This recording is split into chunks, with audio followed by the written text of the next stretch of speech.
I'm Dr. Ernie Ward, and I love anything to do with the water. That's so wide. Like, is that drinking water, splashing in the? What do you like to do in the water? Brendan, I love everything about the water, the H2O that surrounds us, that floats us, that we swim in, that we paddle on, that we surf on. I like everything about it. I guess the only thing I don't like about water is when it's in a frozen form, because I don't like snow sports. Okay, but you don't have anything against ice and refrigeration. You're fine with that. No. In fact, I actually like ice and refrigeration, but I don't like to play in ice or refrigerated states. Let's leave it at that. Does that mean, so your water thing, it's beyond just you like to go have fun on a surfboard? I mean, you feel, so is there something deeper, emotional, spiritual about something you feel when you go to the ocean? Yes, it is. It's that connection with the energy. It's that connection with nature. It's that connection with this body that really engulfs our entire planet and connects us all. I think, I know that when I talk like that, people start to go, oh, Ernie's getting into his woo-woo stuff. But, that awareness, that interconnectedness, that feeling of presence, like it's something that I've worked on for a long time individually and on a personal level, and it really is how I feel. And I'll tell you too, we always have these philosophical debates, you and I, not debates, but discussions, Brendan, over the years. Yeah. But it's sort of like, self and being and how we are in existence.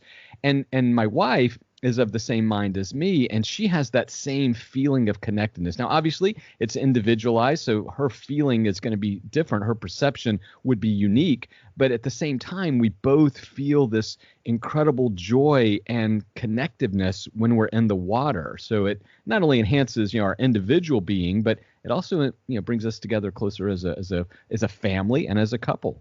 Was that true before you met, or was this something that came to the two of you at different times over the course of your relationship, this intense love of water and realizing you shared that? Yeah, both of us came by it naturally. Now, my story, I knew I was going to be a veterinarian from a very early age. I've told that story countless times, written about it, shared with colleagues and pet owners alike.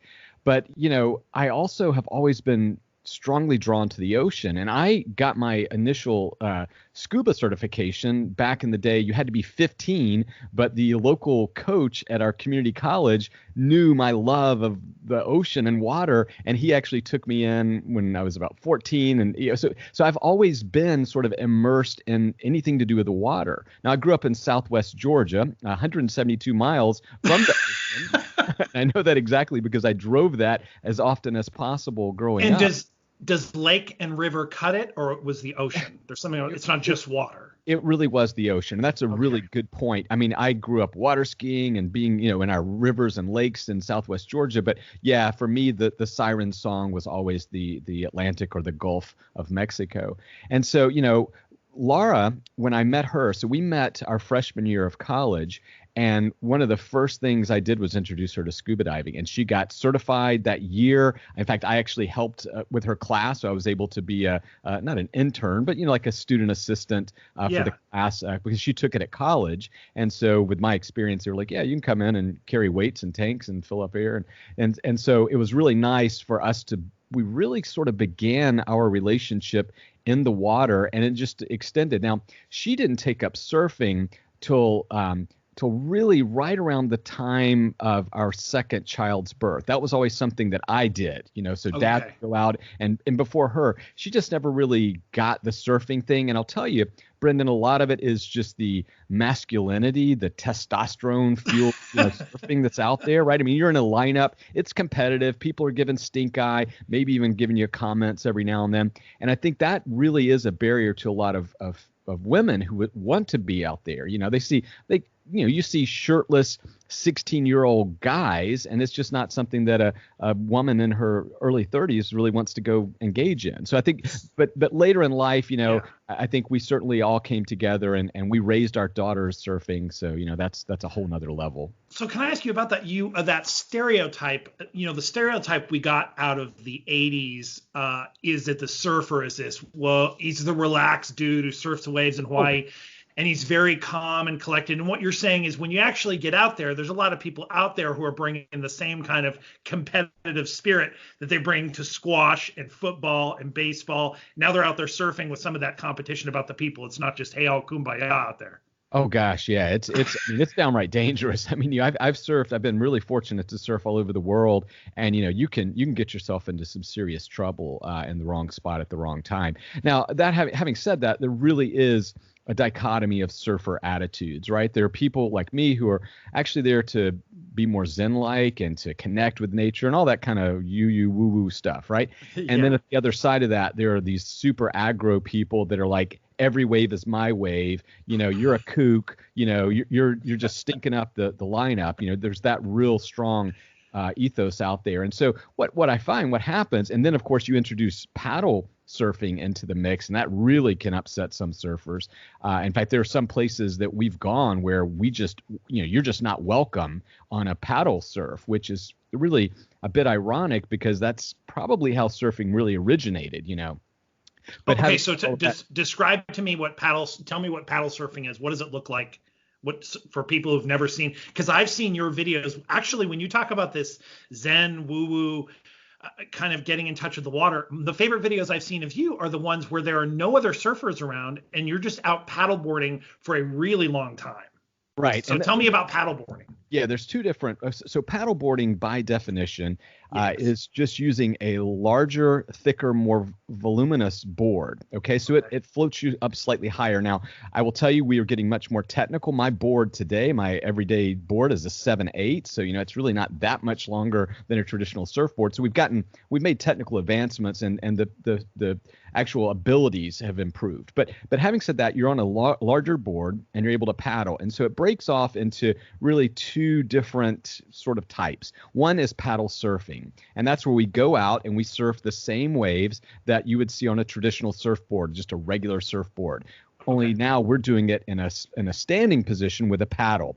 And the paddle is really nice because it assists us in catching waves. So we can actually paddle faster than you can paddle with your arms, which means we're able to catch waves further out, before they've actually are fully breaking, and B, we may be able to catch larger, waves than you could catch traditionally with a regular surfboard. So regular surfboards have the advantage in smaller surf and steeper surf, beach breaky stuff, and paddleboards maybe have an advantage on slopier, bigger waves that are breaking a little further out. So, it's just one of those things. But then we get into paddle boarding. And it kind of breaks into, some people will call this like flat water, but I do it in the ocean. But this is when we take special boards. In fact, my race board is a 14-foot board, okay, and it's about 25 inches wide. My wife, the typical female, is a 12 foot 6 inches, and she uses a 26-inch. I do have a 23-inch 14-foot board that I use also for backwater racing. 14-foot board is like a boat. It's like a boat that isn't as wide. Right, exactly. And I'll tell you, having been in the sport since the inception, actually settling on those measurements has been a point of contention because obviously 14 feet and 12 foot 6 doesn't translate well to metric systems. So a lot of the world is like, wait, what is this? And in fact, it's funny because when I talk to European counterparts, I will say a 14 or a 12.6 because they don't understand that's 12 foot 6 inches. They just know it's a 12.6, which is a shorter size. But anyway, we take these boards and, this is what you'll see me, post, like you're saying on pictures. And I just go out, I just head out to the horizon. And those are the most rewarding. Now, I'm right now in the part of the season where I'm about at my fitness level where I can begin to do my longer pushes, my 5-mile pushes offshore, 5 and 6 miles. And those are really, like you said, the most rewarding. I come from, as you know, Brendan, history of ultra endurance sports, particularly Ironman. I really got into ocean paddling because I developed an Achilles injury after my last Ironman, and then I was training for a 50-miler, a 50-mile road race after that, and I just wound up, I've got a terrible, I have what's known as calcific tendinosis of the Achilles, and that just means that my Achilles has turned into a solid mound of hard calcified flesh, and it's a real problem. But anyway, so do you try to break? So if it's calcifying, does it help? Do you try to break it up? I mean, with movement and pulling, or is it simply it just hardens? There's not much to do about it. Right. And baseball fans are familiar with this injury because baseball pitchers develop this after many seasons of pitching. And so this can limit the mobility of the shoulder joint in particular, but also can affect the elbow. And so what happens is the only real surgery, and we've tried several different techniques, is to do what they call a tendon splitting, where Brennan, they actually open up the Achilles or some of the shoulder ligaments and tendons and scrape out the calcium. Oh. Yeah, which when you're talking about your Achilles and you're talking about, hey, so right now I'm just sort of in this weird place. But I found another way to challenge myself, and I do enjoy. I really do enjoy right at the crack of dawn, just kind of pointing a board, you and a paddle, and just going straight out into the horizon. Like that is really cool. And I'll tell you what I love the most is, so we typically, and usually I'm doing this by myself, quite frankly, which I don't want to get anybody hating on me. All right. I'm seasoned, experienced. I have proper equipment and safety backups and so forth. But, so we each take our own risks. But I'll go out to these different sea buoys. So, right. So like people that live along the coast or whatever, they know that like there's a lot of rocks and wrecks and artificial reefs that are out there where fishermen will go fish. And what's super cool is I will just come paddling up, to a sea buoy 2 or 3 or 4 miles offshore. And there's a fisherman out there. and inevitably they are like, what? Wait, how is this happening? And usually they're like, I usually get a smart remark, like, are you lost? Or stuff like that. I don't see any fishing poles. But it has been very, very interesting to kind of talk to some of these fishermen out there, because that's a good spot that's usually my turnaround spot, depending on where I'm headed. And so it's kind of funny I bet I give them something to talk about. I did. I will tell you, Brendan, a few years ago, I had pulled up on one of these, sea buoys, and I was doing a turnaround, and there was a lady out there, and they did the same thing. Hey, is everything okay? Yeah, I'm just out here, just training for exercise, racing, and so forth. And she videotaped it, right, and put it on her Facebook. And through a series of social media serendipity, I wound up, somebody said, hey, there's this lady who's got this video of you she put on her Facebook. So it was super cool, Yeah, because normally it's just you with your own GoPro or own camera looking at yourself or looking out. Yeah, that's interesting. And it is, you do get to see, like, it is a different level of connection because you're on the water and you see a lot of life, including sharks, and last fall I actually got into there were spinner sharks typically migrate up and down our coast in the fall, and spinner sharks are spectacular fish. They're the ones that jump up, and they're called spinners because as they're coming, the way they come through a pot of fish, so there's a school of pogies, and they spin their body around. They're trying to injure as many of the fish as possible, and they leap out of the water still spinning. So it's spectacular. Well, last year, I got into a group or pod or whatever you call a cluster of sharks, and a couple of them were just like, whoa, what is that big thing? So it was really cool because they swam up under. I've had certainly over the years, I even caught one time, a big shark, a big bull shark, about a 6 to 7 footer. And I've put that video on Instagram. I just happened to have the GoPro running because I was doing some stroke analysis for myself. And this guy just jumps up behind me, again, just probably going, what is that? But so I do like that connectedness. I don't like to sensationalize the shark part, but people always ask me about it. Aren't you scared? I really, for me, I like things that challenge me. I also like, I like risk reward, so like me putting myself in minimal danger, but there is some risk associated with going offshore by yourself. Yes. That also is more rewarding and satisfying. And again, there's some people that are hardwired for these things, or there are people that jump out of airplanes, or there are people that go mountain climbing and all that stuff. I think we all have our own little comfort level with risk.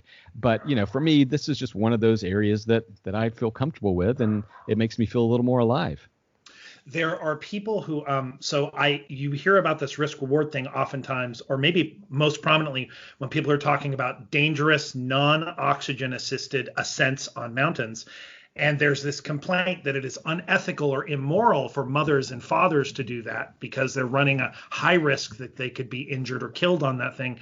For you, how do you manage those risks? So first of all, when those sharks are showing up, are you excited or panicked? And then in addition to that, how does that inform your feeling of where the line? How far is too far for the buoy? And have you ever gotten in places where you realize, okay, I'm actually at risk, and that told you where your line was? Yeah, that's a lot on the table there, Brendan. But yeah, sorry, that's a lot of questions. I want to ask about I think mostly I want to ask about where your line is and how you know where it is. Well, and the father, husband role, that's a really important one. And this really goes back even to Ironman training days, because, I mean, the sacrifices that, I was making, right or wrong, but these are my choices and my family's choices, because I'm spending an inordinate amount of hours. A lot of my Saturdays were spent, going out and doing 6-7 hour, training runs and rides and so forth. So there's all that kind of weird guilt. But at the end of the day, I also know that those are the things that fortify and nurture me and make me a better father and a better husband and a better veterinarian and a better whatever, right? A human being.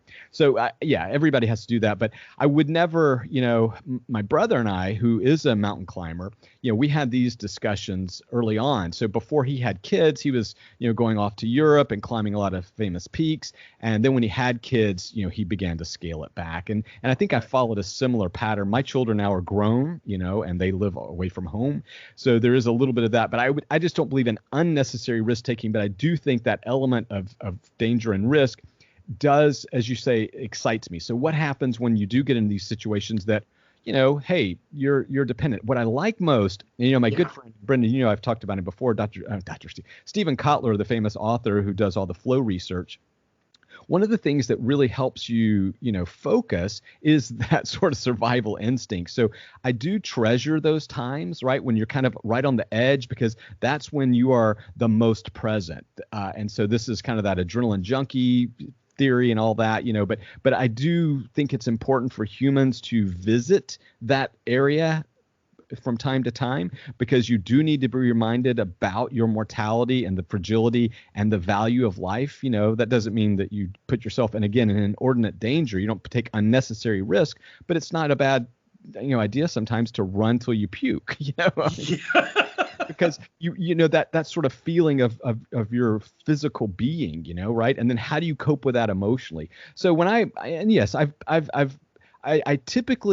I've rarely encountered weather issues, because I am super OCD when it comes to tracking weather and wind and tidal path. I was going to ask about that, if you ever got caught in anything. Right. Yeah. But you do. And so the reality is, you do everything you can, but there's always going to be that 2% that you just can't, predict or in any way plan for. And so those are the times when, you kind of, you really, that's when you dig deep. And I think that what I've learned the most about being in those situations where you are right at the edge is learning how not to panic and how to calm and how to center yourself. Because when you are flooded with really threatening stimuli, the first thing that the body wants to do, the mind wants to do, is to panic and to lash out and to really make big, bold moves. And that's probably the exact opposite you should do. And we can actually put that in relatable terms. I mean, this is like even confronting criticism in the workplace, or stressful interaction with a client.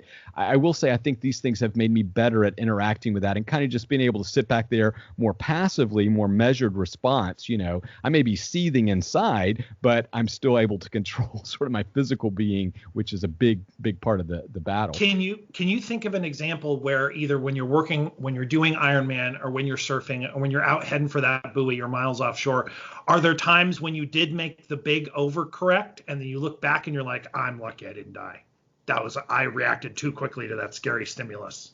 Yeah, hurricane surf probably 10 years ago, and so I was paddling out, and there was a rip current. A rip current, as you know, can be your friend or your foe. And surfers, we tend to get in a rip to help carry us out as quickly as possible. And there was a rip that typically formed. It was on the west side of our pier. So basically, you had to go right in by the pier and go out and catch this rip, and hopefully, you make it past too much of the white water and the breakers and so forth. Well, anyway, I got about 3/4 of the way out. Big set comes in. I take it on the head, and my leash snaps. Okay. So now I am alone. I don't have a surfboard. I don't have a paddle. I don't have anything. It's me swimming, and I'm about 5 feet next to a oyster encrusted pier piling. Okay. Oh, crap. And who knows how many untold hooks and lines and all kind of stuff. Right.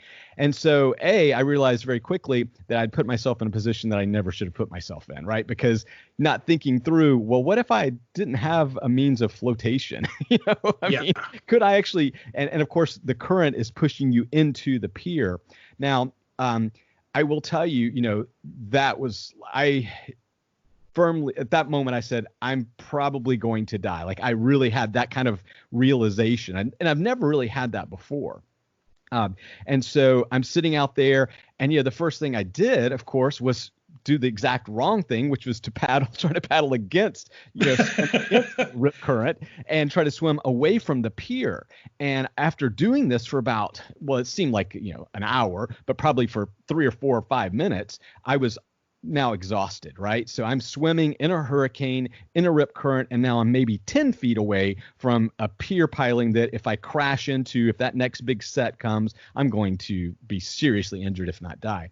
And so somehow, I just stopped. And I don't to this day exactly know how I got this idea to just chill for a second, but I did. I chilled for a second, and I started to kind of do this mental calculus of what would the rip do? Where's this rip headed, right? I had this idea to begin with, it would take me out, and I was watching other surfers, so I kind of had an idea, and I knew also that the rip was peeling west as it got further towards the end of the pier. And I said, why not just go with it? And Brendan, I will tell you, the moment I relaxed and stopped fighting and kind of just negotiated, that rip current pulled me out away from the pier, and look, I was further away, but now I could body surf and swim my way back to the shore. So that's the only, I don't know if that answers your question, but that was a super striking moment for me. What was kind of funny is people on the beach, are watching this, and people, I think one of the things about surfing, people don't understand how alone you really are. So people on the beach are watching me, and they have no idea the mortal danger that I am in, right? and you go, well, man, you're only 30, 40 yards offshore, right? I mean, how hard can that be? When this amount of current and water and waves and power is coming at you, pummeling you, I mean, you do realize just how infinitesimal we are in the scope of things. It's so interesting. It's also the difficulty, and I think maybe this comes in. You mentioned that workplace encounter or interactions with people in conversation. It's the counterintuitive thing. Your body and your brain want you to do one thing, and you have to have this extra layer of either relaxing into it and waiting to see what happens next, or the counterintuitive, like they talk about these rip currents. If you get dragged out to water, exactly as you've said, there's a million things out there that say, hey, don't fight that current. You're going to wind up a mile or two in the wrong part of the beach, but then you can walk back or swim back. You'll be fine. But it's counterintuitive. You're scared of getting farther away from home. You're scared of getting farther away from the people. I don't know. All that to say, how you settle on the counterintuitive, you fight against your instinct and settle on something else is a tough thing to do. Yeah, and this is where experience plays a role, right? So had I not had, decades of sort of water experience, would I have been able to just sit there and relax for a second? If I hadn't seen 100 or 1,000 other rips and ridden 100 or 1,000 other rips, would I have actually been able to have that clarity to go, wait a second, stop being an idiot and actually just do what you were supposed to do and what you were planning to do? So I think that experience also plays a big role, and that's why, again, I want people to constantly be in touch with themselves at all levels, physical, emotional, spiritual. I mean, because I think that if you don't do those things when you really need it, you don't have the experience to draw upon, and so you don't stop fighting. What did it feel like in your life? Because I imagine there must have been times in your busy life where you don't get enough water time. So there's not enough time surfing, not enough time in the water, not enough time paddling. What does that feel like to not have enough time in the ocean? Yeah, it almost felt like that this morning because me and my little surf crew, we were all texting, and Laura and I, so we get up every day, before dawn and start to look at, and everybody heads to the beach and, checking cams and whatever. And so we've had kind of a not a great water spell. So we haven't surfed in about a week now. Now I have been able to do paddling. So I paddled yesterday. I had a nice paddle yesterday. But yeah, so this for my wife, Laura, I will tell you, it is visceral. Like she does get grumpy. Like, she's just, and then she gets kind of desperate. And so, so then she goes and surfs the slop, and then she's more frustrated, so it is kind of funny to watch her because, again, it has become an important part of our life. And, so, I mean, we do surf year round. We have different equipment, surf, boards, and we have wetsuits and all the different things to make sure that we can engage in this as often as possible.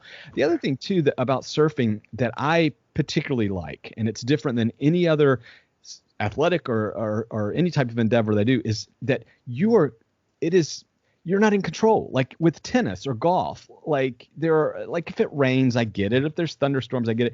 But most of the time you can go when you want to go. With surfing, it's completely up to something else, right? It's got to be a wind event that happens hundreds or thousands of miles away to generate that energy in the water that's then transferred, to your local beach break. And so, or reef or wherever you live. Yeah. And so, you know what I'm saying? It's like one of those things where you really learn to treasure it. And so when the good days come, you're there. And it was always funny because in clinic, my staff, we would start to warn them, especially in hurricane season. Like, okay, look, the current forecast is that 6 days from now, we're going to have a Mackin swell hit. So that means that Dr. Ward is not going to be here probably that morning. So, Okay, I was going to ask how you managed that. And I know, yes, it's possible to manage, especially, so we're going through the pandemic right now. So a lot of work is moved online, a lot of work you do by email or by teleconference, but oftentimes still people want you to be on the phone all the time.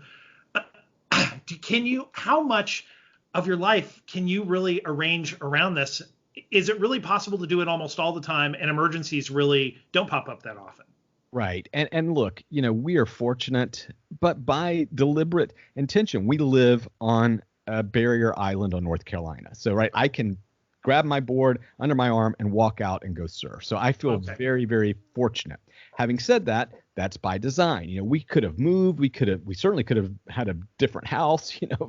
But for Laura and I, that was the priority, was proximity to the ocean. So that this goes back to when we were teenagers, first dating. We were like, we want to live by the ocean. We need to live by the ocean. So getting back to that, yes, it is from a point of privilege. We feel very, very grateful for that. And then the other part, I don't know that a lot of people have ever fully understood what I've been about, but between like my outdoor athletic endeavors and doing Ironman training, which is a terrific commitment of time and effort, I've had to be optimally and efficiently scheduled. And so all those years, Brendan, when you see me writing those articles about scheduling and efficiency in the exam room, this is all to serve something outside of the clinic. And I don't think I've ever been able to successfully connect that. People, we get so wrapped up within the four walls of our businesses or even our homes that we forget that the life that we create within those four walls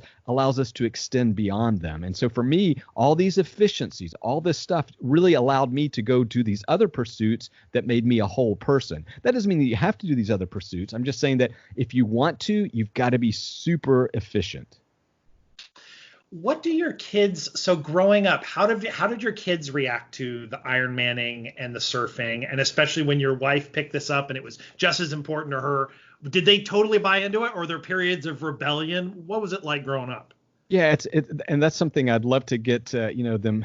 We talk about this from time to time. Number one, they liked the travel aspect. Like it was exciting. Like a race atmosphere is really exciting. So race day is awesome. I think the sucky part is the Monday through Sunday training, right? I typically, especially during Ironman years, and look, I was competitive for, nearly 15 years. So, I made it to the World Championships in the half iron one year. So, I was not at, I wasn't just at a casual level. I was really pushing myself to be as good as I could be in that. And again, that was just, I don't ever have to do things. I think there's certainly a great advantages to just being able to say, I'm going to participate and I just want to finish.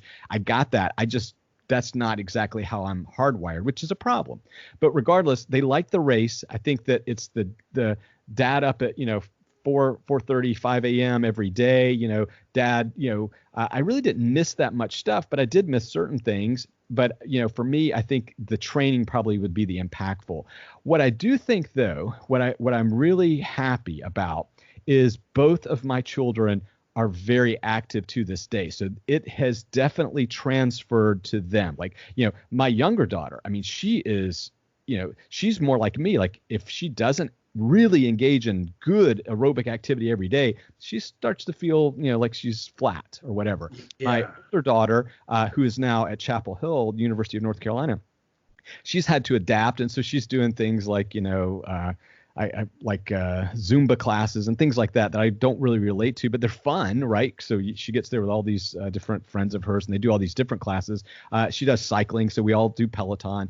But I like the fact that it's transferred to them. They also saw their mom do 2 or 3 years of triathlon. So, when they were little, really once the kids got around, I guess 4 or 5, Laura trained and did about two or three seasons of triathlon. She got up to Olympic distance, so she wasn't going super long, but Olympic respectful, and so they got to see mom do it as well. I think what when I'm talking to other parents about this stuff, I'm just going, look, I get it. There are lots of sacrifices, but I think the impressions that you're making now are going to be lifelong. And so I can tell you this with absolute certainty. My kids understand the value of nutrition, of restorative rest, and exercise. Of course, we can get into intellectual pursuits and spiritual pursuits, but they that is something that they are kind of they're vocal about, which I'm proud of. I feel like there's also a tendency there is a tendency in philosophy and religion at different times and in different strands to divorce the mind from the body. And I feel like there's an emphasis now. Part of the emphasis, I think it can be good and bad. Part of it can be people start, I don't think you do this, they start worshiping the body and physical health as their purpose. And I don't think that's where you're coming from. I think you mix the mind and body together. And I think today there's an emphasis on like Buddhism and mindfulness meditation. That's all mind and body sort of mixed together. And that seems like a modern and an ancient thing, but I'm glad it's back. And it sounds like from this very beginning of the conversation, you were talking about that. Yeah, it is a Zen thing for me. And you're right, because if these are vanity pursuits, and I have encountered, and look, I am a certified personal trainer. I'm a USA Triathlon accredited coach. So I've dealt with lots of different athletes, and you're right. Some are completely vanity driven, and I'm not going to judge that. I don't know that that's the healthiest of pursuits, but having said that, the reality is there's a wide spectrum. And I think that especially the people that stay athletic and especially with endurance athletics, which is my world, so I can only speak from that perspective.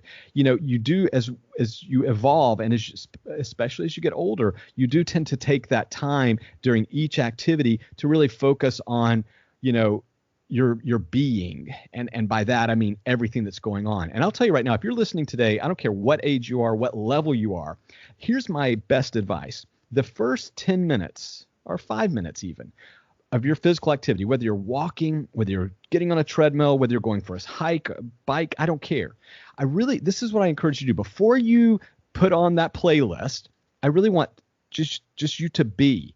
And I always tell my athletes this: the first 10 minutes of your warm-up should be completely focused on what is my body feeling? What am I doing in this space right now?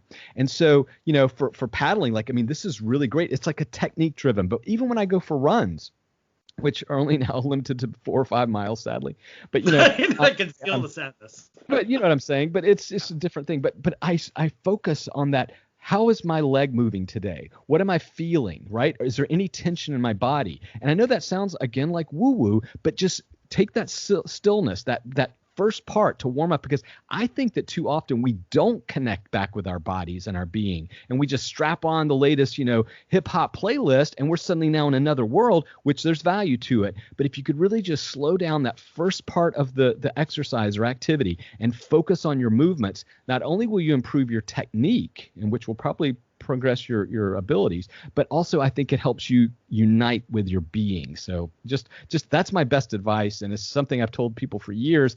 I don't know if it lands with people, but I just say before you turn on the iPod or whatever you're playing, I just stated myself, I just realized there aren't iPods anymore, are there? I was just thinking about iPods yesterday. I missed them. I missed that little thing.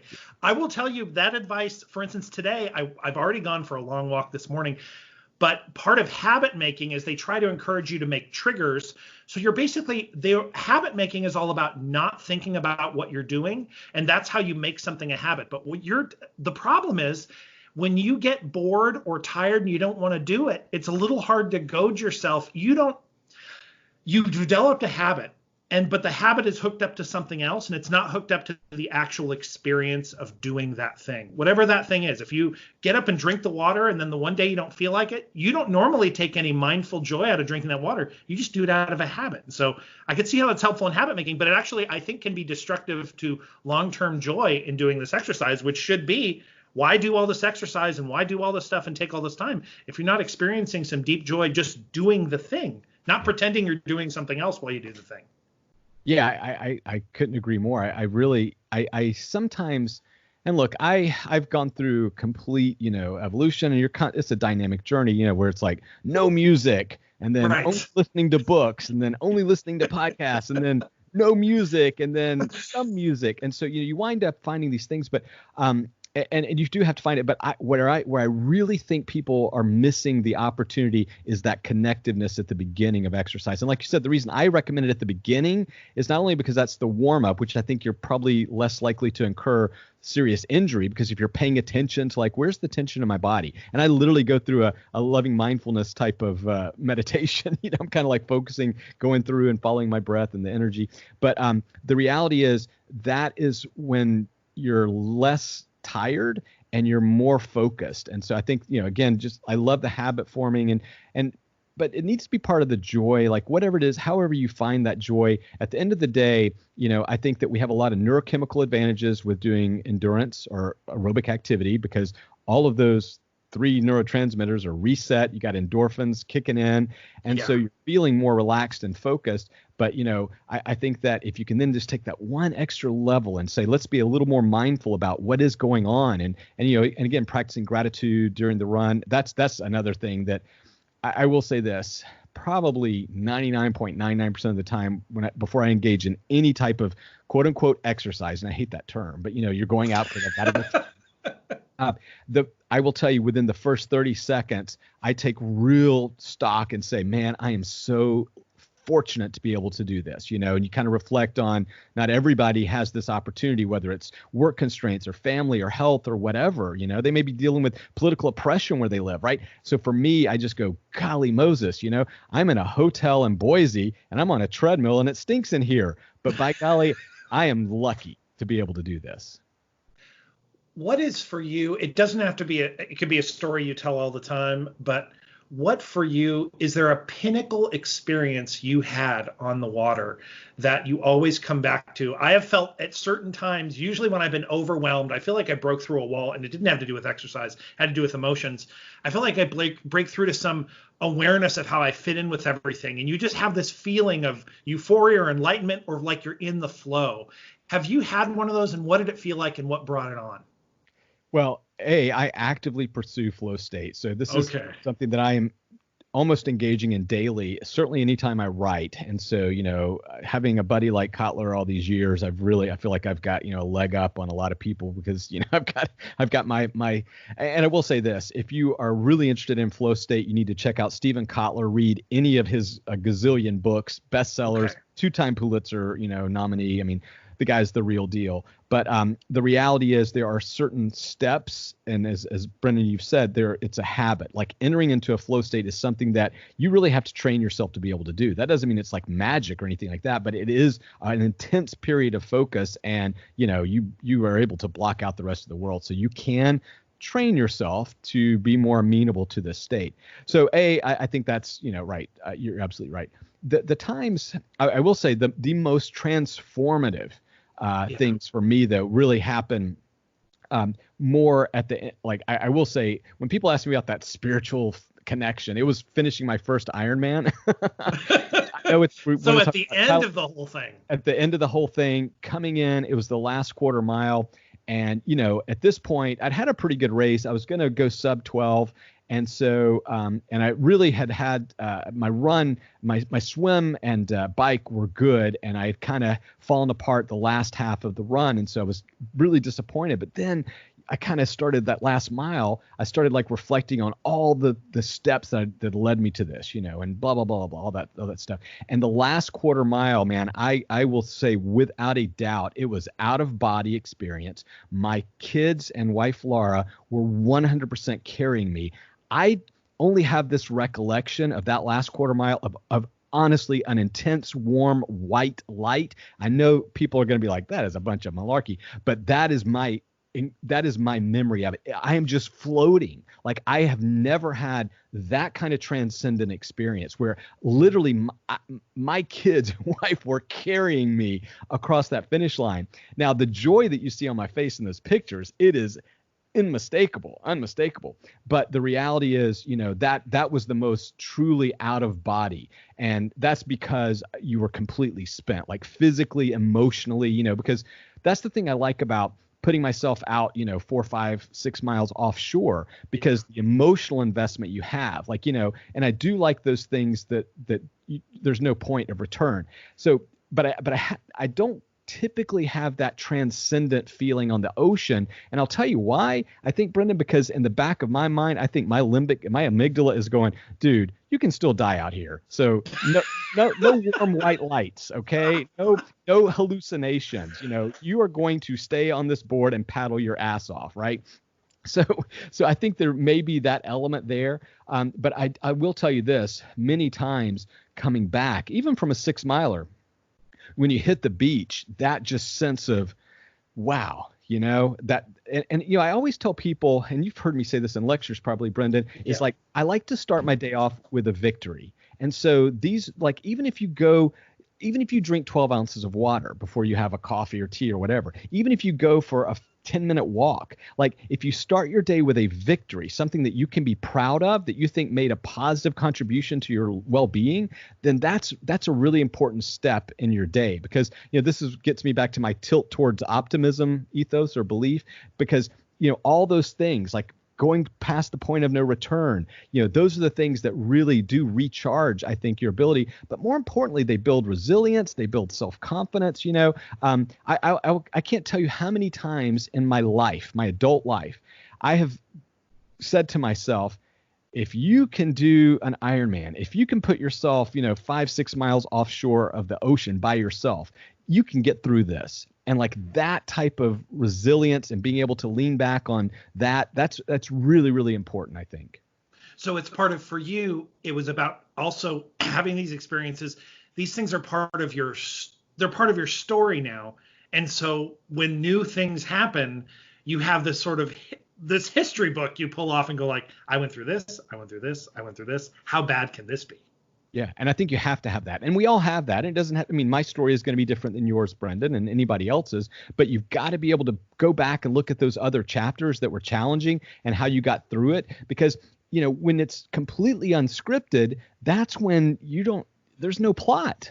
You're like, I have no idea how I'm going to respond in this situation. Right. And that's not a great place to be. And this is one of the things, as parents, I think Laura and I, when we looked at sort of the experiences and things we tried to do with our kids, it was to give them some of those early chapters to build confidence upon, so that now as adults, when they encounter their own crap, they're able to look back and go, well, I did this, I got through that. And I think it's really, and again, Brendan, you have a daughter as well, but it's really trying to instill in them those little stories, those quick little parables that they can then compare their, existing situation with and say, I've kind of been here before. Not exactly like this, but I've gotten through this, so I'll get through that.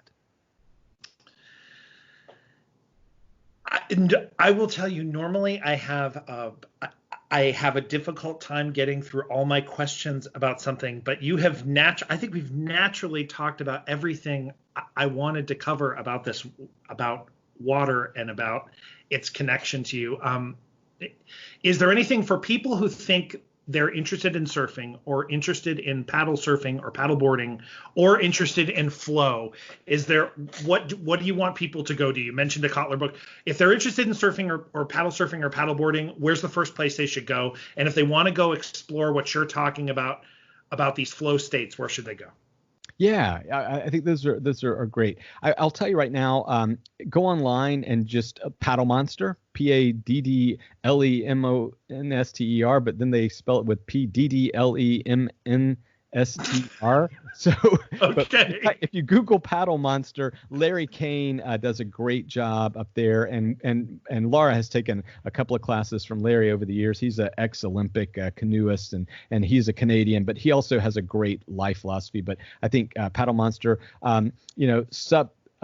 there's Sup Border magazines, but there's tons of Instagram. There's a lot of influence, and really, there's two types of paddle boarding. There's this one where people are used to seeing these kind of big, fat, foamy boards, and you can go paddle around lakes and canals and even rivers, and that's really great. It's a leisure activity, but then you're going to quickly cross over into, wow, these guys are getting their butts kicked out there. If you see the amount of sweat that's pouring off me during these runs, it is very, very similar to running, for sure.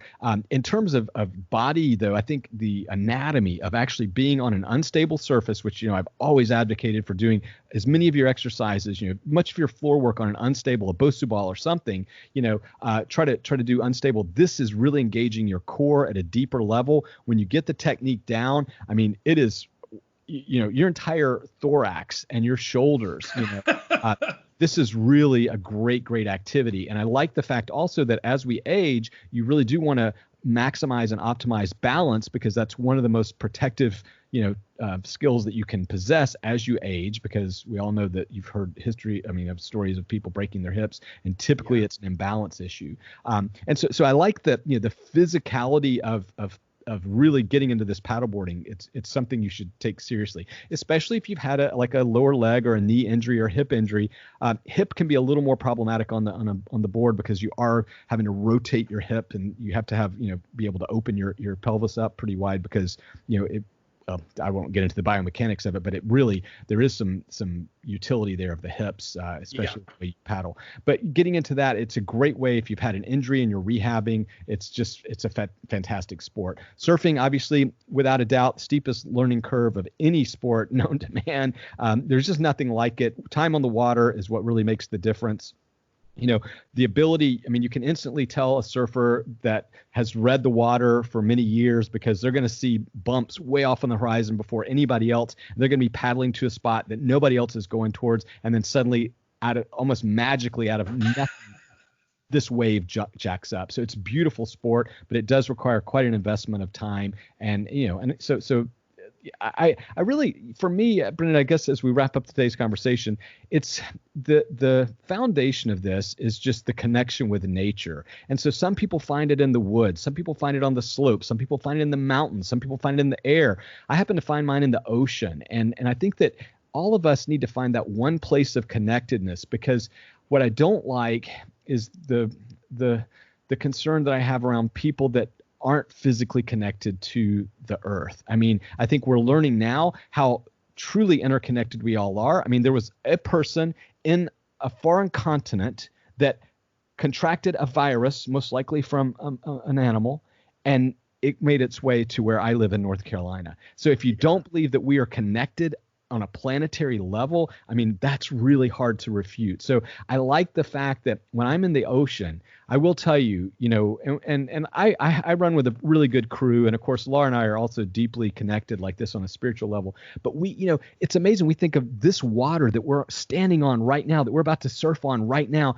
This water, this exact molecule was down in the Bahamas days ago.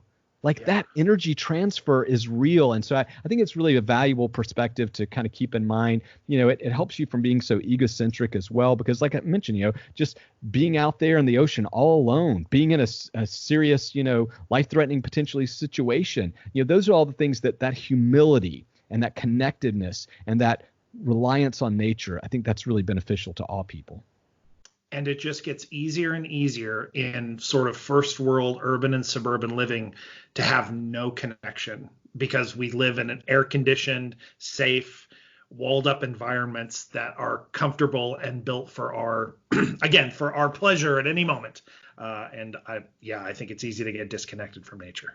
Yeah. And, that's one of the things that Steve and I have talked about many times over the years, is that comfort typically does not equate to creativity, right? Right. Like, if you look at all the great storytellers, they are telling stories that are exciting, that are adrenaline filled, right? That are dangerous and risky. And look, I'm not advocating for people to go out and pursue things, right? But what I am saying is that is the part that fuels life. Like, we are not creatures that were designed just to sit in a black room, right? We were designed to move and to experience and to be. And I think that from my perspective, those are the things that allow me to be more productive and hopefully to be a more positive influence on those around me. Okay, because you mentioned Steve again, pitch us on one Kotler book. We got to read it. What is it? Catching Fire. It'll blow your mind. Catching Fire. Okay. Well, thank you, Ernie. This was a super huge pleasure. I love talking to you about this stuff, so I appreciate you making the time. Brendan, my pleasure. I'm just so proud of you. Happy to have you in my life. You're an amazing individual. You are really a positive light, and you just give so much hope and enthusiasm. And I've known you for a long time, and I've seen you deal with a lot of different things. And I'm amazed at your resilience. You are truly a remarkable person. And, Brendan, I don't say these things lightly. I just really, really am grateful to have people like you in my life. Thank you. I appreciate that. And I've decided that every podcast should end with a compliment about me. This was Ernie, and he has a profound, deep experience with the water.